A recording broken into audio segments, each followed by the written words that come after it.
Monsieur Vincent, à l'issue de ce premier tour, vous arrivez en deuxième position, c'est un peu la même chose qu'en 2008 en fait.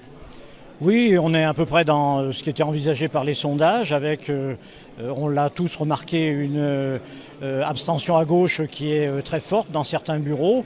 Donc pour moi, comme je l'ai toujours dit, le deuxième tour s'annonce de façon combative mais positive, avec le rassemblement le plus large de la gauche des centristes de progrès pour créer une dynamique qui nous permette de mobiliser ces abstentionnistes et de l'emporter au deuxième tour. On n'est pas très différent finalement du sondage qui était sorti il y a quelques semaines. D'autant plus que là, vous bénéficiez d'une assez importante réserve de voix. Oui, justement, cette réserve de voix doit se mobiliser, j'en suis convaincu. Les Stéphanois seront placés devant un choix clair au deuxième tour.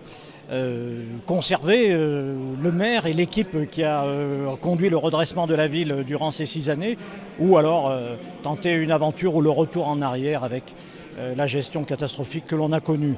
Donc moi je leur fais confiance et cette gauche sera rassemblée, sera mobilisée, sera extrêmement active dans cette campagne. 30% pour un maire sortant, c'est pas un score qui vous déçoit? Mais ça dépend du contexte, si vous voulez, quand vous avez plusieurs listes à gauche et quand vous avez ce contexte national que l'on prend en considération, qui est quand même très difficile pour la gauche, y compris dans la Loire malheureusement, je pense que nous sommes raisonnablement dans une situation qui nous permettra de créer cette dynamique au deuxième tour et de l'emporter.